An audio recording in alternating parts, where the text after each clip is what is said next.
Hello everyone, नमस्ते। आप सभी को मेरे चैनल में पुनः स्वागत है छात्रगण। छात्रगण, पिछले कक्षा में हम लोग साइंस का चैप्टर 1 किए थे, ऑब्जेक्टिव क्वेश्चन। चैप्टर 1 कोशिका। कोशिका के बारे में हम लोग पढ़े थे छात्रगण। बहुत ही इंपॉर्टेंट क्वेश्चन। उसमें से आप लोग को एक होमवर्क मिला था, क्वेश्चन नंबर 20। इस क्वेश्चन का आंसर बोले थे आप लोग को घर से बना के लाना है और कमेंट करना है। बहुत कोई ऐसो कमेंट किए थे और जिनका जवाब भी बिल्कुल सही रहा। तो इसका सही जवाब सुनेंगे। पौधों की कोशिकाओं का हरा रंग का जो कारण होता है वो है क्लोरोप्लास्ट। क्लोरोप्लास्ट सही जवाब है। चलिए बढ़ते हैं अगले प्रश्न की ओर। आज हम लोग कुछ और क्वेश्चन करेंगे, उसके बाद चैप्टर 1 से रिलेटेड ऑब्जेक्टिव क्वेश्चन सारा खत्म हो जाएगा और एग्जाम में एक भी क्वेश्चन नहीं छूटेगा, इसी से रिलेटेड आएगा एग्जाम में। चलिए छात्र आगे बढ़ते हैं। जंतु के शरीर में पाई जाने वाली सबसे सबसे लंबी कोशिका है। बताना है कि हमारे शरीर में सबसे लंबा कोशिका कौन सा होता है। ऑप्शन ए तंत्रिका कोशिका, ऑप्शन बी पेशीय कोशिका, ऑप्शन सी हड्डी की कोशिका या ऑप्शन डी अंड कोशिका। तो इसका सही जवाब है ऑप्शन ए तंत्रिका कोशिका। तंत्रिका कोशिका जो होता है वो हमारे शरीर में सबसे लंबी कोशिका होती है, इसलिए इसका सही जवाब है ऑप्शन ए तंत्रिका कोशिका। अगला क्वेश्चन बहुत ही शानदार ज़बरदस्त क्वेश्चन। कोशिका का खोज कब हुआ। इसके लिए ऑप्शन पढ़ने की जरूरत नहीं है, देखते साथ सबको पता हो गया होगा कि कोशिका खोज 1665 ईस्वी में हुआ था। अब कोशिका, जब क्वेश्चन आ गया कोशिका खोज, तो साथ साथ ये भी ध्यान देंगे कि कोशिका खोज कब किया, तो 1665 में, और किसने किया वो भी ध्यान देना है। तो रॉबर्ट हुक ने किया था। ठीक है छात्रगण, बढ़ते हैं अगले प्रश्न की ओर। Question number 23। मानव शरीर की सबसे लंबी कोशिका कौन सा है। सेम क्वेश्चन रिपीट करिए छात्रगण। मानव शरीर की सबसे लंबी कोशिका कौन सी है। ऑप्शन ए तंत्रिका कोशिका, या गुर्दे की कोशिका, या यकृत कोशिका, या पेशीय कोशिका। क्वेश्चन वही है छात्रगण, बस पूछने का तरीका बदल गया, पैटर्न बस बदल गया, बाकी क्वेश्चन वही है। समझदार के लिए सारा काफ़ी होता है। ऑप्शन ए इसका सही जवाब होगा ऑप्शन ए तंत्रिका कोशिका। हमारे शरीर में सबसे जो लंबी कोशिका होती है वो है तंत्रिका कोशिका। अब जब कोशिका से संबंधित आ रहा है सबसे बड़ा लंबी छोटी कौन है, तो इससे रिलेटेड कुछ क्वेश्चन बता देते हैं आप लोगों को। अगर क्वेश्चन पूछेगा कि सबसे लंबी कोशिका कौन है, तो सही जवाब होगा तंत्रिका कोशिका। लेकिन बोलेगा कि मानव शरीर में सबसे बड़ी कोशिका कौन है, तब जवाब तंत्रिका कोशिका नहीं होगा, बड़ी में जवाब होगा अंडाणु। और मानव शरीर में सबसे छोटी कोशिका पूछेगा मानव शरीर में, तो इसका सही जवाब होगा शुक्राणु, जो पुरुष में पाया जाता है। ये क्वेश्चन बहुत इंपॉर्टेंट है। अब लंबा और बड़ा में क्या अंतर है, कैसे पहचानेंगे कि कौन सा कोशिका लंबा बड़ा। तो लंबा बड़ा में अंतर है, जैसे बुर्ज खलीफा लंबा है, ठीक, और कोई महल बड़ा है, तो दोनों में अंतर है कि नहीं है। उसी तरह से अगर लंबा कोशिका बोलेगा तो तंत्रिका कोशिका, अब बड़ा बोलेगा तो अंडाणु सही होगा। चलिए बढ़ते हैं अगले प्रश्न की ओर। अगला क्वेश्चन है, कोशिका में गुणसूत्र कहाँ उपस्थित होता है। कोशिका में गुणसूत्र कहाँ होता है, क्रोमोजोम। ऑप्शन ए केंद्रक, ऑप्शन बी तारक काय, ऑप्शन सी कोशिका, ऑप्शन डी कवक।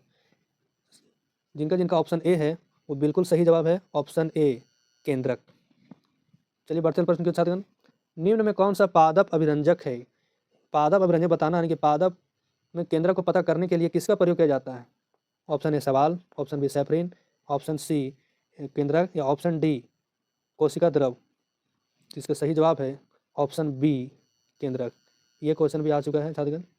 अगला क्वेश्चन है, सजीव के शरीर की संरचनात्मक और क्रियात्मक इकाई है, यानी कि हमारे शरीर में सबसे छोटी इकाई है, उसे क्या कहते हैं। तो इसका सही जवाब है ऑप्शन ए कोशिका। इसका ऑप्शन देने की जरूरत नहीं है। ऐसा ऐसा क्वेश्चन को आप लोग ऐसो बिना ऑप्शन के साथ एकदम एक बार में आप लोग बना सकते हैं छात्रगण। तो इसका सही जवाब हो जाएगा ऑप्शन ए कोशिका। चलिए बढ़ते हैं अगले प्रश्न की ओर। रॉबर्ट हुक ने कोष्ठ को क्या नाम दिया।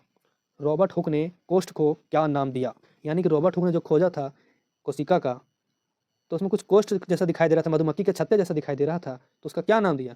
ऑप्शन ए पदार्थ, या दूसरा इकाई, सॉरी दूसरा अंग, तीसरा कोशिका, या चौथा इकाई। अब जब रॉबर्ट हुक ने कोष्ठ खोजा तो उसका क्या नाम दिया था, कोशिका ही नाम दिया था। तो इसका सही जवाब होगा ऑप्शन सी कोशिका। अगला क्वेश्चन, कोशिका की खोज किसने की। Option A Leeuwenhoek, Robert Hooke, या रॉबर्ट ब्राउन, या रॉबर्ट कोच। अब कोशिका खोज किसने किया था, आप सभी को पता है, रॉबर्ट हुक ने किया था। इसका सही आंसर ऑप्शन बी। कोशिका का नाम किस जीव वैज्ञानिक ने सर्वप्रथम दिया था। कोशिका नाम सबसे पहले कौन दिया था, तो वही दिया जो खोजा। तो कौन खोजा, रॉबर्ट हुक ने। तो इसका सही जवाब होगा ऑप्शन सी रॉबर्ट हुक। चलिए बहुत शानदार, आप लोग भी अच्छे परफॉर्मेंस दे रहे छात्रगण। चलिए बढ़ते हैं अगले क्वेश्चन की ओर। सबसे बड़ी कोशिका है। अब किस में बोला सबसे बड़ी? मानव में तो नहीं बोला है, मानव में सबसे बड़ी नहीं बोला है। ऑप्शन ए मुर्गी का अंडा या शुतुरमुर्ग का अंडा या बत्तख का अंडा या कोई नहीं। तो सही जवाब होगा शुतुरमुर्ग का अंडा। जिनका जिनका ऑप्शन बी है वो बिल्कुल सही है। अगले प्रश्न छात्रगण, निम्न में से सबसे छोटी कोशिका कौन सा है? सबसे छोटा। Option A mycoplasma, option B amoeba, option C श्वेत रक्त कणिका या ऑप्शन डी लाल रक्त कणिका। तो सही जवाब है ऑप्शन ए माइकोप्लाज्मा। बहुत ही छोटा होता है, एकदम माइक्रोमीटर में से मापा जाता है, बहुत ही छोटा है। चलिए अगला प्रश्न, कोशिका का ऊर्जा गृह किसे कहा जाता है? यानी कौन सा ऐसा कोशिका का अंग है जो हमें ऊर्जा देने काम करता है हमारे कोशिका को? ऑप्शन ए गोल्जी काय, option B nucleus, option C mitochondria या ऑप्शन डी राइबोसोम। तो इसका सही जवाब है ऑप्शन सी माइटोकॉन्ड्रिया। माइटोकॉन्ड्रिया को ऊर्जा गृह कहते हैं, इसे पावर हाउस कहते हैं, power house of the cell. ये हमें ऊर्जा देने काम करता है छात्रगण, ये है माइटोकॉन्ड्रिया। ध्यान दीजिएगा, बहुत इंपॉर्टेंट क्वेश्चन ये माइटोकॉन्ड्रिया। चलिए बढ़ते हैं अगला प्रश्न, पादप कोशिका का सबसे बाहरी आवरण क्या कहलाता है? पादप कोशिका है, जंतु कोशिका नहीं है। पादप कोशिका के बाहर बताना है। ऑप्शन ए कोशिका झिल्ली, ऑप्शन बी कोशिका भित्ति, ऑप्शन सी टोनोप्लास्ट या अंतःप्रदवी जालिका। तो बाहरी आवरण को क्या कहेंगे? पादप में है तो, पादप में है तो कोशिका भित्ति। इसका सही होगा ऑप्शन बी कोशिका भित्ति। अगर यहाँ बोलते हैं जंतु में बताना है कि बाहरी कौन है, तब उसका जवाब होगा ऑप्शन ए कोशिका झिल्ली। चलिए बढ़ते हैं अगले प्रश्न की ओर, प्रोटीन का निर्माण का संश्लेषण कहाँ होता है? यानी हमारे शरीर में प्रोटीन कहाँ बनता है? इस कोशिकांग में प्रोटीन का निर्माण होता है छात्र। Option A lysosome, option B ribosome, option C mitochondria या ऑप्शन डी गोल्जी काय। इसका सही जवाब है ऑप्शन बी राइबोसोम। राइबोसोम में प्रोटीन का निर्माण होता है हमारे शरीर में। फिर क्वेश्चन ऐसे पूछा जा सकता है कि राइबोसोम कहाँ पाया जाता है हमारे शरीर में? तो राइबोसोम अंतःप्रदवी जालिका में पाया जाता है। अंतःप्रदवी जालिका कितने प्रकार का होता है ये भी पूछ सकता है। 2 प्रकार का होता है, एक चिकनी एक खुरदरी। तो जो खुरदरी वाला होता है अंतःप्रदवी जालिका, उसी में पाया जाता है राइबोसोम, और वही प्रोटीन बनाने का काम करता है। चलिए अगला प्रश्न, कोशिकाओं की आकृति कैसी होती है? कैसा कैसा कोशिका पाया जाता है? ऑप्शन ए गोलाकार या बहुभुजाकार या अंडाकार या इनमें से सभी। तो सही जवाब है इनमें से सभी, क्योंकि कोशिकाओं का आकार विभिन्न प्रकार के होते हैं। अगला प्रश्न छात्रगण, कोशिका कितने प्रकार की होती है? बताना है, 1 2 3 4। तो इसका सही जवाब है कोशिका 2 प्रकार की होती है। कौन कौन? एक है प्रोकैरियोटिक कोशिका और दूसरा यूकैरियोटिक कोशिका। प्रोकैरियोटिक मीन्स होता है जिसमें केंद्रक नहीं होता है, बहुत ही छोटा छोटा होता है, जैसे वायरस, कोरोना वायरस, ये सब है। वायरस वाला जितना भी है सब आता है ये प्रोकैरियोटिक कोशिका में। और यूकैरियोटिक क्या होता है? जिसमें जो बड़े बड़े जीव होते हैं वो सब आता है यूकैरियोटिक में। तो इस प्रकार से कोशिका कितना प्रकार हो गया? 2 प्रकार से। चलिए बहुत ही अच्छा, इसी तरह से समझते जाएँ छात्रगण। फिर बढ़ते हम लोग अगले प्रश्न की ओर। सामान्यतः पत्ती के किस परत पर स्टोमाटा पाया जाता है? यानी कि पत्ता के किस भाग में पाया जाता है स्टोमाटा? ऑप्शन ए ऊपरी परत, ऑप्शन बी निचली परत, ऑप्शन सी दोनों में या कोई नहीं। तो स्टोमाटा का मतलब होता है छिद्र। तो छिद्र कहाँ होता है पत्तों में? लगता है ऊपर, पर नहीं, रियल में नीचे। इसका सही जवाब होगा ऑप्शन बी नीचे। तो जो ध्यान देंगे छात्रगण, पत्तों पर स्टोमाटा नीचे होता है, जानबूझ के दे दिया ऊपरी परत सबसे पहले ताकि अधिकतर बच्चे वही मारेगा। चलिए अगला प्रश्न, निम्न में से किस कोशिकांग को आत्महत्या की थैली कहते हैं? ये इसके बारे में आप लोगों को समझाए थे पहले। आत्महत्या की थैली किसे कहेंगे? ऑप्शन ए तारकाय या chromosome, option C lysosome, option D mitochondria. तो सही जवाब है ऑप्शन सी लाइसोसोम। लाइसोसोम को हम लोग कहेंगे आत्महत्या की थैली। क्यों कहते हैं? क्योंकि जब हमारे शरीर में कुछ हानिकारक पदार्थ चल जाता है तो उसको मारने के लिए लाइसोसोम क्या करता है? अपने आप को फाड़ देता है ना, फाड़ डालता है, चीर डालता है अपने आप को, सुसाइड कर लेता है, आत्महत्या कर लेता है। उस हानिकारक पदार्थ को मारने के लिए अपना बलिदान दे देता है, इसलिए इसको बोलते हैं आत्महत्या की थैली। बहुत बहुत इंपॉर्टेंट क्वेश्चन छात्र नहीं बोला। अगला क्वेश्चन 39, पादप कोशिका का रसोई घर किन्हें कहा जाता है? यानी रसोई घर मतलब क्या होता है? जहाँ खाना बनता है। तो खाना कहाँ बनता है छात्रगण? पत्तों में। तो चलिए देखते हैं, ऑप्शन ए लाइसोसोम में या राइबोसोम या हरित लवक या वर्णी लवक, आप लोग को बताना है। तो इसका सही जवाब है हरित लवक। और हरित लवक कहाँ पाया जाता है? पत्ता में। तब पत्ता में ही खाना बनता है ना। तो पादप का जो किचन है, जो रसोई घर है, वो है पत्ता, और पत्ता में क्या पाया जाता है? हरित लवक। इसलिए इसका सही जवाब होगा ऑप्शन सी। अगला प्रश्न, कोशिका द्रव के बीच खाली संरचना होती है जिसे क्या कहते हैं? हमारे कोशिका के अंदर जो खाली खाली संरचना होता है, क्या कहेंगे उसे?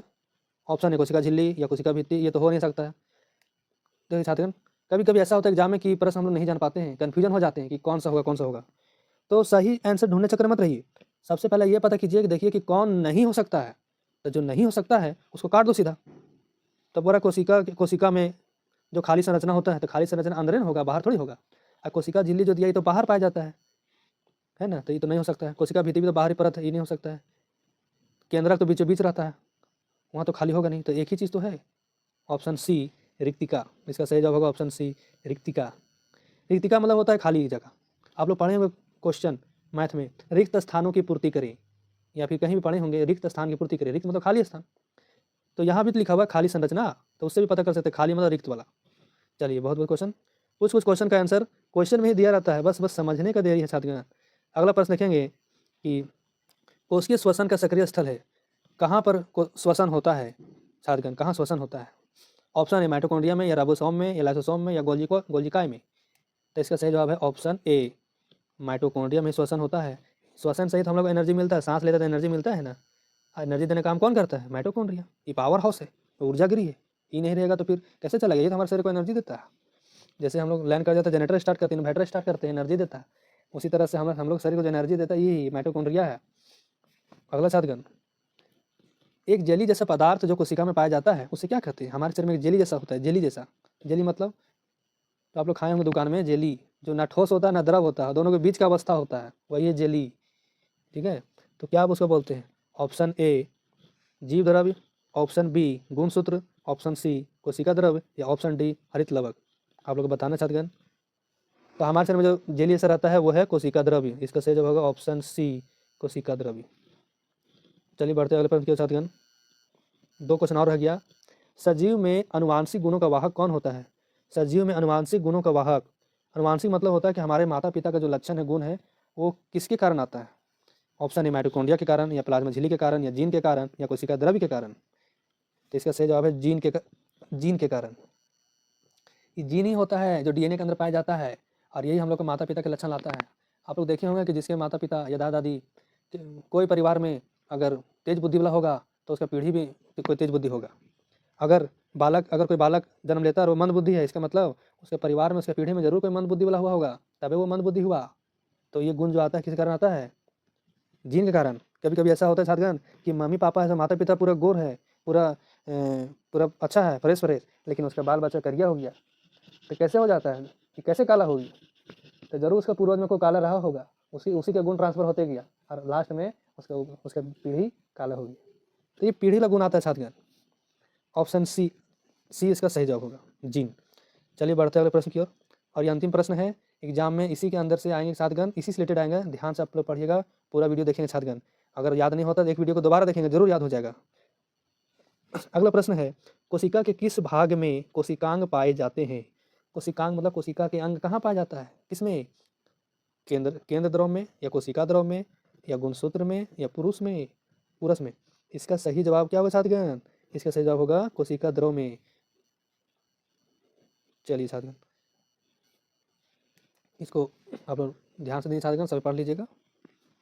ठीक है छात्रगण, आज के लिए इतना ही। बहुत बहुत इंपॉर्टेंट क्वेश्चन है, ये सभी पढ़ लीजिएगा, इतना आप लोग पढ़ लीजिएगा, चैप्टर 1 से अगर कोई क्वेश्चन आएगा तो छूटने वाला नहीं है। ठीक है छात्रगण, फिर मिलते हैं अगले वीडियो में नए प्रश्न के साथ। तब तक के लिए bye bye, good night, thank you.